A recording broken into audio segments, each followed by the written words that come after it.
Hello friends, welcome you all. आज हम vision IAS के 23 फेब वाले डेली करंट अफेयर्स डिस्कस करेंगे।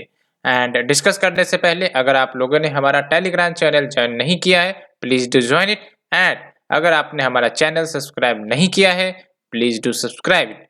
एंड ऑल्सो आप लाइक शेयर कर सकते हो to spread the current affair videos to your friend circles and all others. So friends, आज हमें 6 आर्टिकल्स डिस्कस करने हैं one by one. I will discuss it. And important बात यह है कि 6 के 6 आर्टिकल्स आपके डायरेक्ट टॉपिक से लिंक करते हैं। एंड पिछले बार अगर देखा जाए तो अगर हम बात करें फर्स्ट आर्टिकल की, तो पल्सेस के ऊपर क्वेश्चंस आए थे, इनडायरेक्टली आए थे बट आए थे, इसलिए इंपॉर्टेंट भी हो जाते हैं पल्सेस के बारे में जानना। ये तो आपका फर्स्ट आर्टिकल है। बाकी अन्य 5 आर्टिकल्स भी कहीं ना कहीं काफी इंपॉर्टेंट हो जाते हैं because they are linked to the direct topic. जैसे प्रिवेंशन ऑफ मनी लॉन्ड्रिंग के बारे में हम डिस्कस करेंगे। So friends, let's start. Government ensures stability in prices of pulses. तो पल्सेस में की जो प्राइसेस है उसमें गिरावट देखने को मिली थी, तो इसको रोकने के लिए गवर्नमेंट अब स्टेबिलिटी लाने का प्रयास कर रही है। तो आखिरकार ये गिरावट आई ही क्यों, उससे हम डिस्कस करेंगे। लेकिन सबसे पहली बात सिलेबस के साथ, तो जो आर्टिकल नंबर 1 है आप देख सकते हो, major cropping patterns in the various parts of the world, various parts of the country. तो मेजर क्रॉप्स में ही आपका ये आ जाएगा। तो ये जो पल्सेस की जो प्राइसेस हैं, पल्सेस मतलब आप समझते हो ना, दाल जैसे मूंग अरहर, ये सब आपके पल्सेस की वैरायटी में आ जाती है। तो जो प्राइसेस है इनकी शार्प डिक्लाइन देखने को मिली थी because of the pre-emptive steps जो गवर्नमेंट ने पिछले समय लिए हैं। क्या सर्टेन स्टेप्स लिए थे जिसके कारण प्राइसेस में डिक्लाइन देखने को मिली? तो आप याद करो, स्टॉक लिमिट लगा दी गई थी गवर्नमेंट के द्वारा सारे पल्सेस के ऊपर except the moong under the Essential Commodities Act 1955। तो जब भी इसेंशियल कमोडिटीज एक्ट 1955 लगेंगी तो आपको ही पता है गवर्नमेंट के पास पावर मिल जाती है कि वो स्टॉक लिमिट लगा सकते हैं, प्राइस रेगुलेट कर सकती है। तो एक कारण ये रहा। दूसरा ये है कि जब हम कमोडिटी को इसेंशियल डिक्लेयर कर देते हैं, तो जैसा कि मैंने आपको बताया कि गवर्नमेंट के पास पावर अथॉरिटी आ जाती है कि वो प्रोडक्शन को भी कंट्रोल कर सकते हैं, सप्लाई को, डिस्ट्रीब्यूशन को कंट्रोल कर सकती है। जैसे याद करो, जो फेस मास्क थे या फिर हैंड सैनिटाइजर्स था, उसको भी एक समय कोविड-19 के दौरान इसेंशियल कमोडिटी एक्ट में लाया गया था, इस लिस्ट में लाया गया था, जिसके तहत उनके जो प्राइसेस है उसको फिक्स कर दिए गए थे कि सर्टेन प्राइस से ऊपर इन प्रोडक्ट्स को नहीं बेचा जाएगा। तो एक ये कारण भी है। और तीसरा आपका है extending free import policy window for the pulses, यानी कि जो भी पर्सन या ट्रेडर पल्सेस को इंपोर्ट करते थे लार्ज क्वांटिटी में, तो उनको कोई रेस्ट्रिक्शंस नहीं थी इंपोर्ट के ऊपर, जिसके कारण सप्लाई कहीं ना कहीं एक्सेस में हो गया as compared to the demand. And because of that price में कमी देखने को मिली। बिकॉज सप्लाई ज़्यादा हो जाने से क्या होगा, डिमांड तो उतना ही है, तो प्राइस गिर जाएंगी। अब इम्पोर्टेंट बात यह है कि जो सरकार ने free import policy window open की थी पल्सेस के लिए, इसका बेसिक ऑब्जेक्टिव क्या था? इसका बेसिक ऑब्जेक्टिव ये था कि गवर्नमेंट को लग रहा था कि जो मॉनसून का सीजन है वो नॉर्मल नहीं हो सकता, यानी कि जो प्रिडिक्शन आ रही थी कि भाई साहब मॉनसून इस बार नॉर्मल होंगे या नहीं, तो ये इंडिकेशन था कि मॉनसून हो सकता है नॉर्मल ना हो, जिसके कारण जो डोमेस्टिक प्रोडक्शन है पल्सेस की वो प्रभावित हो सकती है, जिसके कारण शॉर्टेज हो सकती है पल्सेस की। अलोंग विथ कहीं कहीं पर एक्सेसिव रेनफॉल की भी बात कही गई थी, जिसके कारण अगर क्रॉप्स को बोए जाते हैं तो फिर हो सकता है फसल जो है वो बर्बाद हो सकते हैं because of the excessive rainfall. तो ओवरऑल कंटेक्स्ट यही है कि एक मैसेज गया ट्रेडर्स के बीच कि भाई साहब अगर डोमेस्टिक प्रोडक्शन आने वाले समय में कम हो सकते हैं, तो इसका मतलब हम पहले से ही अपने पल्सेस के स्टॉक को बढ़ा लेते हैं इंपोर्ट के माध्यम से, सो दैट जब डिमांड इसकी बढ़े तो हम उस डिमांड को फुलफिल कर सके। लेकिन हुआ क्या कि जो प्रोक्यूर की गई ट्रेडर्स के द्वारा वाया इंपोर्ट, तो वो तो प्रोक्यूर कर ली ही गई, लेकिन डोमेस्टिक प्रोडक्शन ऐसे उतना प्रभावित नहीं हुआ था। तो इसके कारण सप्लाई एक्सेस में हो गया और डिमांड वही रही। तो one of the reason is कि आपका प्राइस में डिक्लाइन हुआ। तो होप आपको ये बेसिक कंटेक्स्ट समझ में आ गई होगी। अगर हम बात करते हैं पल्सेस की, तो पल्सेस बेसिकली एडिबल सीड्स होते हैं प्लांट्स के, लेग्यूम फैमिली के ये होते हैं। And United Nation Food Agriculture Organization इन्होंने 11 टाइप्स ऑफ पल्सेस को रिकॉग्नाइज किया है। जैसे फॉर एग्जांपल ड्राई बीन्स हैं, ड्राई पीज हैं, चिक पीज हैं, मूंग, अरहर, ये सब भी पल्सेस के कैटेगरी में आ जाते हैं। और सबसे इंपॉर्टेंट फैक्ट जो प्रीलिम्स के लिए इंपॉर्टेंट होगा, वो पहली बात ये कि इंडिया लार्जेस्ट प्रोड्यूसर है पल्सेस का। Approx 25% of the global production कौन कंट्रीब्यूट करता है? India. Even India largest consumer भी है। Approx 27% of the world consumption में भारत का शेयर है। एंड लार्जेस्ट इंपोर्टर भी है। 14% ऑफ द पल्सेस जो वर्ल्ड ओवर में इंपोर्ट की जाती है, मतलब ऑल द पल्सेस जो वर्ल्ड ओवर में इंपोर्ट की जाती है, 14% शेयर जो है आपका इंडिया का है। तो अच्छे से याद रखना है, यहाँ से क्वेश्चन बन सकती है। लार्जेस्ट प्रोड्यूसर तो है ही है, लार्जेस्ट कंज्यूमर भी है और लार्जेस्ट इंपोर्टर भी है। परसेंटेज याद रखने की जरूरत नहीं है। हाँ, ये याद रख सकते हो कि 25%, इट इज नॉट 50% या 80%। 25% ऑफ द ग्लोबल प्रोडक्शन वो भारत प्रोड्यूस करता है और जो 27% है वर्ल्ड कंजम्पशन का, वो इंडिया का शेयर है। अब बात करते हैं challenges in the pulses production. क्या कुछ चुनौतियां हैं? तो पहली बात तो ये कि जो मेजोरिटी ऑफ द एरिया जहां पर पल्सेस कल्टीवेट किए जाते हैं वो रेनफेड है। रेनफेड यानी कि मानसून पर डिपेंडेंट होती है। और आपको पता है मानसून पर भले ही हम लोग डिपेंडेंट हो, लेकिन मानसून हमारे ऊपर तो डिपेंडेंट नहीं है। दैट्स वाई अगर मानसून में कुछ गड़बड़ी आ जाए because of the El Nino event या फिर एक्सेसिव रेनफॉल, तो फिर पूरा जो क्रॉप है वो प्रभावित हो जाएगा, जो सप्लाई है वो प्रभावित हो जाएगा, जो प्रोडक्शन है वो प्रभावित हो जाएगा और इससे डायरेक्टली इम्पैक्ट पल्सेस के प्राइस पर पड़ेंगे। एंड दूसरा आपका जो चैलेंजेज है कि नॉन अवेलेबिलिटी देखने को मिलती है at the various location related to HIV quality seeds, यानी कि जो HIV क्वालिटी सीड्स होनी चाहिए, मिलनी चाहिए डिफरेंट लोकेशन में, वो कहीं ना कहीं नहीं मिल पाती, जिसके कारण प्रोडक्शन प्रभावित हो जाता है। अगर मान के चलो जहां पर भी पल्सेस का कल्टीवेशन होता है वहां पर HIV सीड्स उपलब्ध करा दिए जाए एट द टारगेटेड कोस्ट, तो कहीं ना कहीं प्रोडक्शन बढ़ सकता है। ठीक है।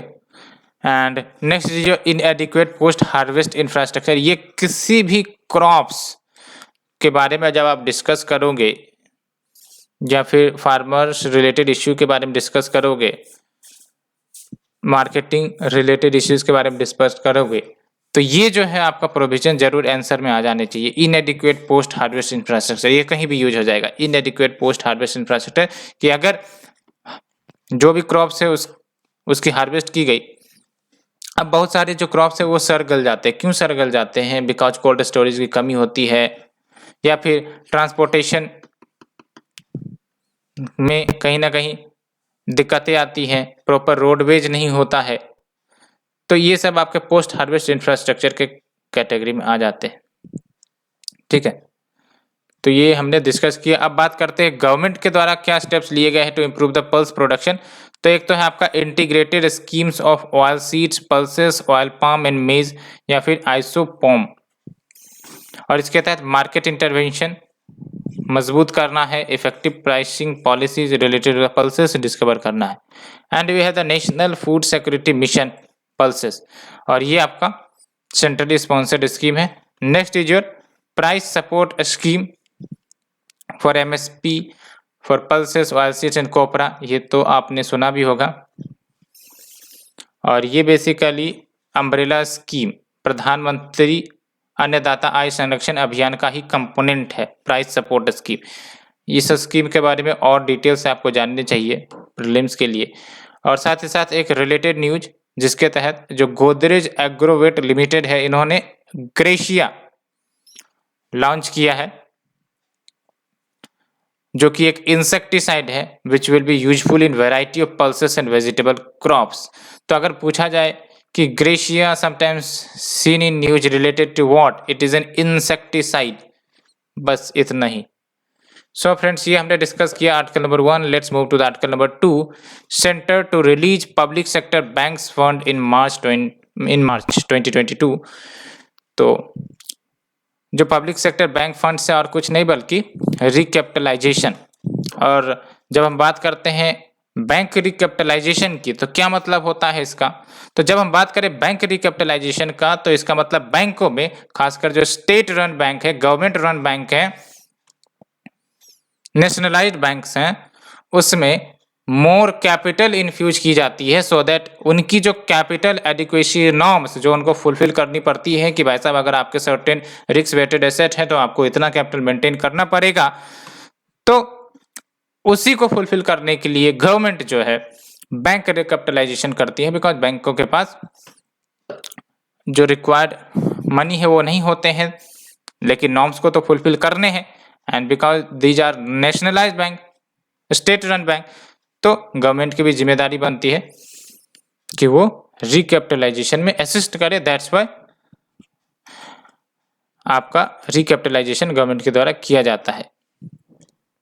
तो सबसे पहली बात तो सिलेबस की करते हैं। तो article number 2, Indian economy and issues related to planning, mobilisation of resources, growth, development and employment, तो इसके अंतर्गत कवर होगा। तो आप देख सकते हो गवर्नमेंट ने शुरुआत में 20,000 करोड़ रुपये एलोकेट किए थे for the bank recapitalisation for the year, लेकिन बाद में इसको कम करके 15,000 करोड़ ही कर दिए गए थे in the revised estimates. So that basic objective यही थी बैंक रिकैपिटलाइजेशन की कि जो पब्लिक सेक्टर बैंक्स की जो फाइनेंशियल हेल्थ है उसको इम्प्रूव किया जा सके। बिकॉज अगर बैंक खुद अपने नॉर्म्स को फुलफिल नहीं कर रहा है तो इसका डायरेक्ट असर क्रेडिट ग्रोथ पर होता है, बैंकों की जो स्टेबिलिटी है उस पर होगी। और ये जो स्टेप ली गई है गवर्नमेंट के द्वारा, डेफिनेटली ये लेंडर्स को यानी कि बैंकों को मदद करेगा कि वो टाइटर कैपिटल रिजर्व रिक्वायरमेंट्स को मीट कर सके, गाइडलाइंस को मीट कर सके। और साथ ही साथ जो वीक बैंक्स की संख्या है वो कम हो सकेगी, because better recognition and provisioning bad डेब्ट को लेकर जो की जा रही है, कहीं ना कहीं it help the banks to improve their financials.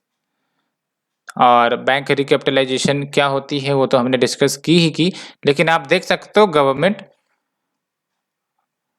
अभी तक अगर देखा जाए फाइनेंशियल ईयर 2017 से तो more than 3.10 trillion rupees pump कर चुकी है over these 5 years। And government जो कैपिटल इन्फ्यूज करती है बैंकों में कैसे, या तो उनके शेयर खरीदेंगी। अब जैसे ही शेयर खरीदेंगी तो पैसे तो देने पड़ेंगे गवर्नमेंट को, बैंकों को, तो शेयर खरीदने के बाद जो भी पैसे बनते हैं वो दिए जाते हैं। तो एक तो ये तरीका है, या फिर बॉन्ड इश्यू कर सकते हैं वो, ठीक है। तो ये बातें हो गई। तो इन तरीकों से आपका रिकैपिटलाइजेशन किया जा सकता है। अब बात करते हैं कि रिकैपिटलाइज करने की ज़रूरत क्यों है। तो जब तक रिकैपिटलाइजेशन नहीं किया जाएगा तो जो एनपीए हैं बैंकों के उसको डील नहीं किया जा सकेगा। और एनपीए का टैग जिस बैंक पर जितना ज़्यादा होगा उसकी जो क्रेडिबिलिटी है एंड लोन देने की क्षमता है वो रेस्ट्रिक्टेड हो जाएगी। तो वो बैंक जो है प्रॉपरली ग्रोथ नहीं कर सकेगा और साथ ही साथ जो रोल है एज ए बैंक वो भी नहीं निभा सकेगा। एंड साथ ही साथ one of the objective is to ensure the credit growth of the economy. अब बैंक के पास अगर खुद पैसे नहीं है तो फिर वो क्रेडिट या फिर लैंड कैसे करेगा। साथ ही साथ अगर वो क्रेडिट या लैंडिंग करता भी है तो वाइडर पॉपुलेशन को कवर नहीं कर सकेगा बिकॉज रिस्क इन्वॉल्व है। दैट्स वाई अगर रिकैपिटलाइज की जाती है तो क्रेडिट ग्रोथ भी होगा इकोनॉमी में। And also to maintain certain amounts of capital reserves in accordance to the Basel norms. ये तो ही है, बासल नॉर्म्स के तहत certain amount of capital maintain करने पड़ते हैं सो दैट अगर कोई इश्यू आ जाती है ना, फाइनेंशियल डिस्क्रिपेंसी आ जाती है तो उस डिस्क्रिपेंसी को हैंडल करने के लिए जो कैपिटल है वो मदद करेगा। तो ये 3 इंपॉर्टेंट नीड होती हैं, लेकिन कुछ कंसर्न्स भी है।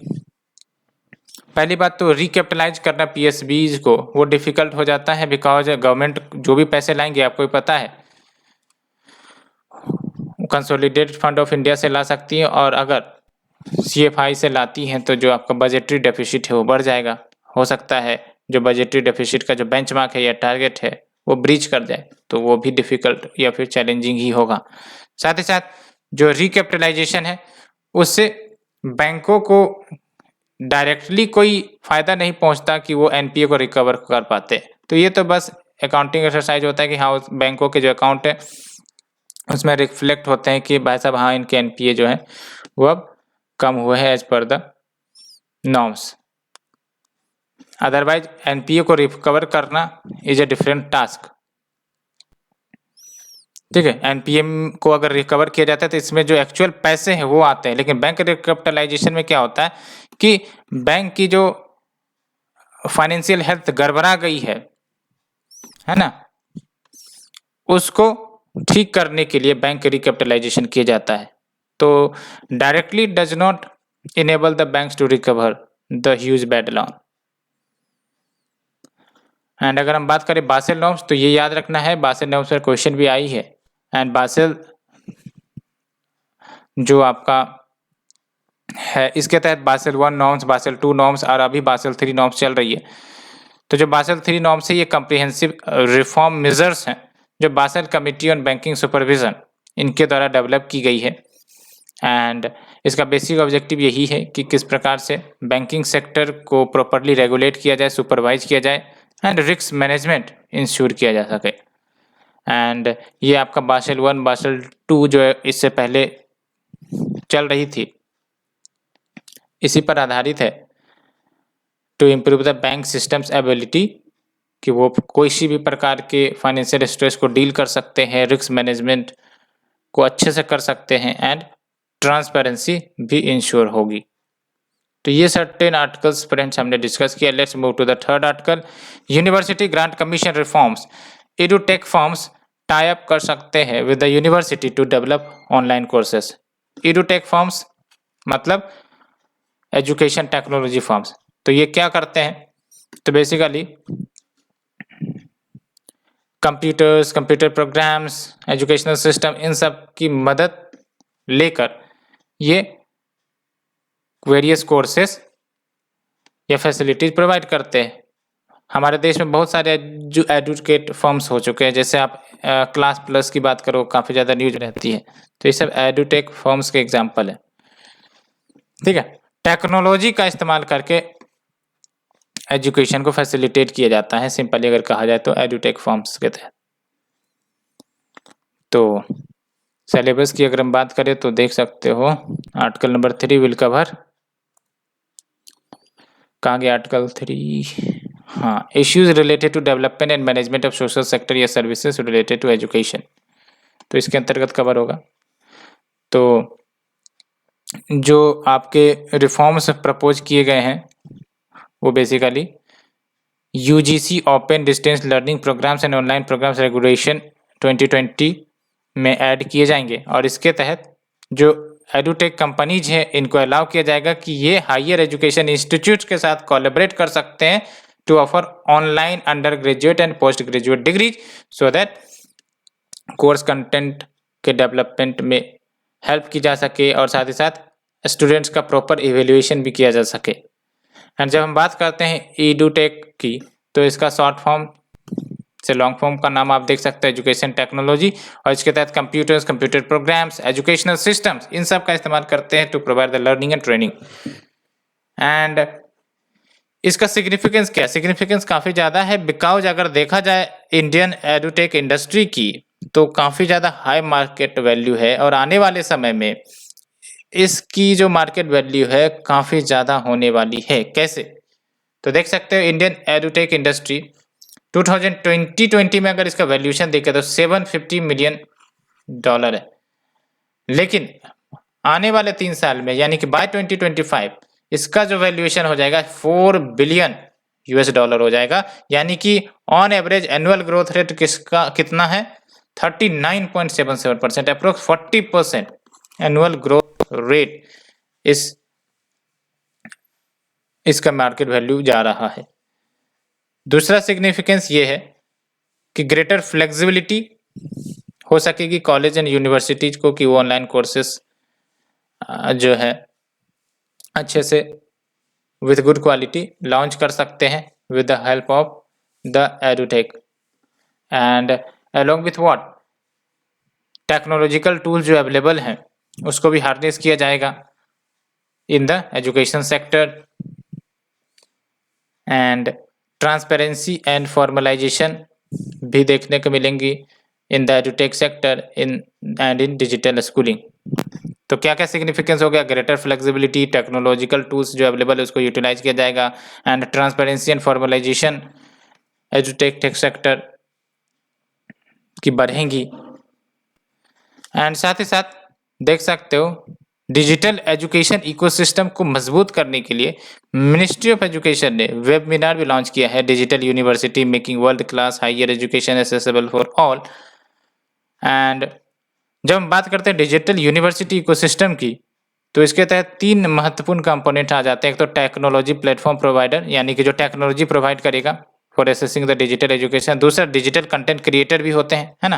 एक तो टेक्नोलॉजी प्रोवाइड करेगा, दूसरा कंटेंट क्रिएटर होगा जैसे स्लाइड्स बनाना या फिर प्रोजेक्ट्स बनाना, एंड तीसरा high education institutions with the digital university at the core of ecosystem. तो ये 3 कंपोनेंट्स आ जाते हैं। सो फ्रेंड्स, इसे डिस्कस करने के बाद let's move to the next article. Very concept of offence of money laundering in Prevention of money laundering Act is very wide, यानी कि जो ऑफेंस टर्म है, जो कंसेप्ट है अंडर द मनी लॉन्ड्रिंग या फिर prevention of money laundering act, वो काफी ज्यादा वाइड है। ठीक है, ये सुप्रीम कोर्ट का कहना है और यहां से एक इंपॉर्टेंट बात निकल कर आती है। सेक्शन 3 ऑफ द PMLA, बात यहीं से शुरू होती है, तो उसे डिस्कस करेंगे। सिलेबस चलिए देखते हैं पहले। तो आर्टिकल नंबर 4 की अगर हम बात करें तो money laundering and it's prevention. तो सबसे पहली बात तो यही कि एक पिटीशन फाइल की गई थी सुप्रीम कोर्ट में regarding the section 3 of the PMLA, और उस पिटीशन में कहा गया था कि ये जो आपका सेक्शन 3 ऑफ PMLA है, यानी prevention of money laundering act, उसको रीड किया जाना चाहिए merely use and possession of the proceeds of the crime does not tantamount to the money laundering, यानी कि सिर्फ कोई यूज कर रहा है या फिर पोजेस कर रहा है, जो भी मनी लॉन्ड्रिंग के तहत जो भी इलीगल फायदे हुए हैं, उसको मनी लॉन्ड्रिंग ना कैटेगराइज किया जाए। सिंपल अगर कहे इसको, आप एग्जांपल से समझो, काफी ज्यादा कॉम्प्लेक्स इश्यू है लेकिन आपको एग्जांपल से समझना होगा। जैसे कोई ए पर्सन है और उसने इलीगल तरीके से मनी एक्वायर की, ठीक है, और इलीगल तरीके से मनी एक्वायर की, और ये क्या कर रहा है, किसी दूसरे व्यक्ति, लेट्स से कि बी, उसके अकाउंट में लेट्स से पैसे ट्रांसफर कर दिया, ठीक है, और बी जो है मजा मस्ती में उस पैसे को खर्च कर रहा है या फिर किसी दूसरे जगह इन्वेस्ट कर दिया। तो फिर ये जो पिटीशन है, इसका कहना था कि सिर्फ ऐसे मनी को या एसेट को पोजेज करना या यूज करना should not be considered as money laundering. तो ये कहना था। तो सुप्रीम कोर्ट ने इसका वाइड इंटरप्रिटेशन दिया और कहा, वैसे काफी ज्यादा कलर हो गया है, कि कोई भी एक्टिविटी हो, कोई भी एक्टिविटी, समझ में आया, कोई भी एक्टिविटी जो कनेक्टेड है with the proceeds of the crime, जिसके तहत यूज या फिर कंसीलमेंट या फिर पोसेशन की जा रही है, वो आपका section 3 of the PMLA legislation के अंतर्गत आएगा। लेकिन ये पिटीशन क्या कह रहा था कि mere use and possession of the proceeds of the crime should not come under the section 3 of the money laundering। लेकिन सुप्रीम कोर्ट ने इसको क्लियर कर दिया है कि कोई भी एक्टिविटी हो which is connected with the proceeds of the crime that may be inclusive of the use, concealment और द पोसेशन, उसको सेक्शन 3 में आना है। और जब हम बात करते हैं सेक्शन 3 ऑफ द पीएमएलए, तो इसके तहत देख सकते हो क्या कहा जा रहा है कि कोई भी व्यक्ति, चाहे वो डायरेक्टली या फिर इनडायरेक्टली इंडल्ज होता है या फिर असिस्ट करता है to a party which is actually involved in any of the process of the activity that is connected with the proceeds of the crime, ठीक है, और वो गिल्टी कहलाया जाएगा अंडर द मनी लॉन्ड्रिंग। तो सिंपल सा ये बात है कि यहां पर तो मैंने एग्जांपल जो लिया ए और बी का, तो ए जो है डायरेक्टली इन्वॉल्व है, लेकिन यहां पर आप देख लो बी भी तो इन्वॉल्व है, तो बी भी आपका इसके अंतर्गत कवर हो जाएगा। तो अगर हम बात करें प्रिवेंशन ऑफ मनी लॉन्ड्रिंग की, तो इसको इनेक्ट किया गया था सो दैट जो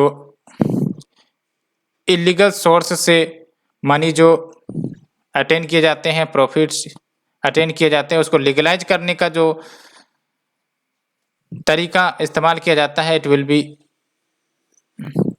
डेफिनेटली एक क्रिमिनल ऑफेंस। और इसी को फाइट करने के लिए जो पीएमएलए लाया गया था, ठीक है।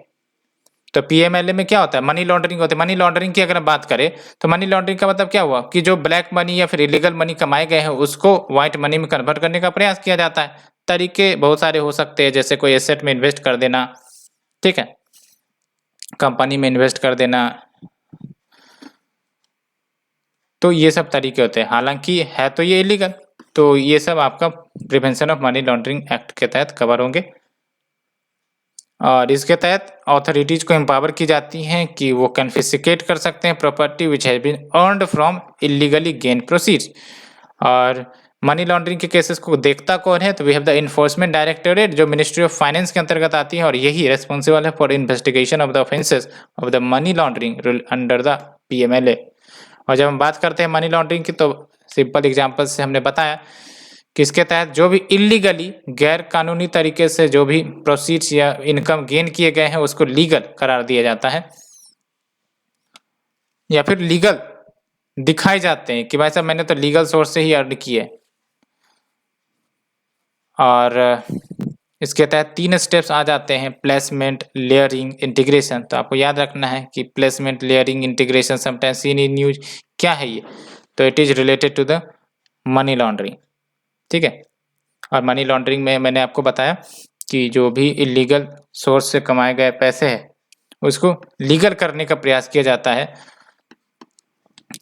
और कैसे, तो एसेट खरीद लेना या फिर कहीं इन्वेस्ट कर देना, तो ये सब होते हैं। सो फ्रेंड्स, ये हमने डिस्कस किया। Let's move to the next article, Ramanujan prize for young mathematician. तो रामानुजन प्राइज के बारे में डिस्कशन है, रामानुजन के बारे में भी हम लोग जानेंगे, the great mathematician. And article number 5 will cover significant personalities के अंतर्गत आएंगे बेसिकली, हाँ, ठीक है। तो आप देख सकते हो फॉर द ईयर 2021 अवार्ड किसे दिया गया है, प्रोफेसर नीना गुप्ता को, because of her outstanding work in the affine algebraic geometry and commutative algebra. तो इस फील्ड में इन्हें अवार्ड दिया गया है, तो प्रोफेसर नीना गुप्ता को याद रखना है आपको। और अगर हम इस अवार्ड की बात करें तो ये जो अवार्ड है, नाम से ही पता चल रहा है, श्रीनिवास रामानुजन के नाम पर ये अवार्ड दिए जाते हैं, और ये हर एक साल दिए जाते हैं सिंस 2005। और ये अवार्ड ओरिजिनल इंस्टीट्यूट की गई थी किसके द्वारा? ICTP, नील्स हर्निक Abel memorial fund and international mathematical union. लेकिन जो पार्टिसिपेशन है इस एबल फंड का, यानी कि एबल मेमोरियल फंड का, वो इंड हो गया था 2012 में ही। और उसके बाद department of science and technology ने एग्री किया कि वैसा हम इस प्राइज की फंडिंग करेंगे फ्रॉम 2014 ऑनवर्ड्स। तो गवर्नमेंट भी फंड करती है इस प्राइस में, ये याद रखना है, ठीक है। और ये बेसिकली रिसर्चर को दी जाती हैं फ्रॉम ए डेवलपिंग कंट्री, याद रखना है, awarded to a researcher from a developing country जिनकी उम्र 45 ईयर से कम है और वो वर्क कर रहे हैं on any branch of the mathematical sciences, any branch. And prize के तहत 15,000 cash in terms of dollar दिए जाते हैं to support the research of the recipient. And 2021 में जो प्राइज का नाम है, यानी कि जो प्राइज का नेम है वो चेंज किया गया to the DST ICTP IMU Ramanujan prize. तो देख सकते हो तीनों एजेंसीज के नाम यहाँ पर इन्वॉल्व है, ठीक है। DST यानी कि department of science and technology, ICTP यानी कि ये जो ICTP है, उसके बाद देख सकते हैं इंटरनेशनल मैथमेटिकल यूनियन, तो ये नाम दिया गया। और अगर हम बात करें रामानुजन की, तो रामानुजन का जन्म मद्रास में हुआ था और इन्होंने सब्सटेंशियल कंट्रीब्यूशन किए to the analytical theory of the numbers, है ना। तो नंबर थ्योरी में काफ़ी विशाल डेवलपमेंट इन्होंने किए हैं और साथ ही साथ elliptic functions, continued fractions, infinite series के ऊपर काफ़ी ज़्यादा वर्क इनका रहा है। और ये सेकेंड इंडियन फेलो या फिर सेकेंड इंडियन मेंबर बने हैं रॉयल सोसाइटी के या ब्रिटिश रॉयल सोसाइटी के 1918 में, as well as first Indian fellow बने हैं ट्रिनिटी कॉलेज कैम्ब्रिज के in the same year, that is 1918। और इनकी बर्थ एनिवर्सरी 22 ऑफ दिसंबर को सेलिब्रेट की जाती है as the national mathematics day. So friends, ये हमने डिस्कस किया। Let's move to the next article, illegal trafficking of sea cucumbers from India. तो इलीगल ट्रैफिकिंग देखने को मिल रही है सी कुकुम्बर्स की फ्रॉम इंडिया। तो सिलेबस देखते हैं सबसे पहली बात, क्योंकि सी कुकुम्बर्स के बारे में हमें जानना है। तो the syllabus will cover article number 6, yes, conservation, environmental pollution, degradation, environment का टॉपिक है बेसिकली। तो सबसे पहली बात तो सी कुकुम्बर को आपको देखना चाहिए। देखो ये है आपका, ठीक है। तो जब हम बात करते हैं सी कुकुम्बर की, तो sea cucumber basically animals group में बिलोंग करते हैं, यानी कि याद रखना, it is not a plant type, it is a animal. और उस एनिमल ग्रुप जिससे ये बिलोंग करते हैं उसका नाम है इकेनोडर्म्स, ठीक है, इकेनोडर्म्स। दीज आर मेराइन इनवर्टिब्रेट्स, ठीक है, और ये सी फ्लोर में रहते हैं। एंड इनका जो बॉडी शेप है वो कुकुम्बर की तरह होता है and have a small tentacle like tube feet, जो मैंने एग्जांपल में दिखाया ट्यूफिट। एंड इसका इस्तेमाल लोकोमोशन एंड फीडिंग के लिए किया जाता है। हैबिटेट की बात करें तो ये आपका लगभग सारे मेराइन इन्वायरमेंट में मिल जाते हैं थ्रू आउट द वर्ल्ड, सेलो से लेकर डीप सी इन्वायरमेंट में भी मिल जाते हैं। थ्रेट्स की बात करें तो याद रखना, कोई भी मेराइन स्पीसीज होगी उसका थ्रेट कॉमन होगा, climate change, ocean acidification, habitat destruction, illegal fishing, water pollution. इतना 5-6 पॉइंट आपको याद रखने। और जो सी कुकुम्बर है इंडिया में, उसको इंडेंजर्ड कैटेगरी में रखा गया है under the schedule 1 of the wild life protection act 1972। तो ये याद रखना है, ठीक है। तो सी कुकुम्बर जो भारत में उनको इंडेंजर्ड स्पीसीज के रूप में लिस्ट किया गया है under the schedule 1 of the wild life protection act 1972। And अब बात करते हैं मुद्दा क्या है। तो जो सी कुकुम्बर रिलेटेड सीजर्स, यानी कि चूंकि इलीगल ट्रैफिकिंग होती है तो इसके तहत जो सीजर किए जाते हैं, जब्त किए जाते हैं, उसमें बढ़ोतरी देखने को मिली है 2019-20 की अगर हम बात करें तो अब जो है गल्फ ऑफ मन्नार या फिर पाक बे वाला जो रीजन है, जो इंडिया है, श्रीलंका है, ये है आपका गल्फ ऑफ मन्नार पाक बे वाला रीजन। अब ये ग्लोबल हॉटस्पॉट बन गया है फॉर सी कुकुम्बर स्मगलिंग। और जो सी कुकुम्बर्स है उसको हार्वेस्ट किए जाते हैं भारत में और श्रीलंका में, बिकॉज इसकी जो डिमांड है ईस्ट एशिया में काफ़ी ज़्यादा है। और ईस्ट एशिया में तो इसको डिलीशियस फूड आइटम के रूप में ट्रीट किया जाता है और इसको फ्रेश या फिर ड्राइड दोनों तरीके से खाए जाते हैं। साथ ही साथ ये ट्रेडिशनल चाइनीज मेडिसिन में भी इस्तेमाल किया जाता है। वैसे तो इंडिया ने बैन कर दिया है सी क्यूकम्बर फिशरी को 2001 में ही, लेकिन श्रीलंका की अगर हम बात करें तो इन्होंने भी रेस्ट्रिक्ट करना चाहा ट्रेड को। कैसे? तो सिस्टम ऑफ परमिट्स के माध्यम से। लेकिन ये जो डिस्पैरिटी है, that disparity allowed Indian fishers को एक्सप्लॉइट करते रहते हैं श्रीलंका के लीगलाइज सी क्यूकम्बर ट्रेड को। दैट्स वाई ये जो इलीगल ट्रेड है, स्मगलिंग है, वो कंटिन्यू रहती है। सो फ्रेंड्स, हमने ऑल दीज आर्टिकल्स डिस्कस किए and hope you understood it clearly. सो आज के लिए इतना ही friend. Thank you very much for the discussion.